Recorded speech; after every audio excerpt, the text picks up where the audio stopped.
खरी जिंदगी तर आता सुरू झाली रे मित्रा, कारण की अजून लय तटके सोसायची बाकी जिंदगीला पक्के यायला लागले आमचे कार्यकर्ते. सकाळच्या पारात काय जायचं घ्यायचं आणून जाळ लावत ते, काय जाळ ह्यांना काय लागत नव्हता. हे श्रीराम भाऊन मी तुमचा लाडका आव्या ब्लॉकर आपल्या मेनी ब्लॉक मध्ये सगळ्या सोबत. आपला राम भाऊ तो लय हसत होता, काय झालं तर काय नाही की ह्यांच्या बाता चांगल्या रंगल्या होत्या. मी आणि मामाश्री आम्ही निघतात घराकडे.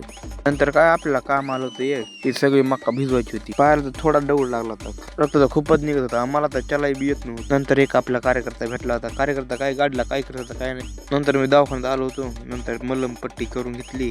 नंतर तसंच निघालतो चारदरीला. आज शनिवार, दर शनिवारी यात्रा असती चारदरी मध्ये. नंतर भेटलो होता आपला कन्या तर बघा नट बघायला इथे. नंतर काय मामाश्री आलते, मग निघालतात आम्ही गावाकडे हळूहळू. लगेच वाईट घोडा काढा निघाला.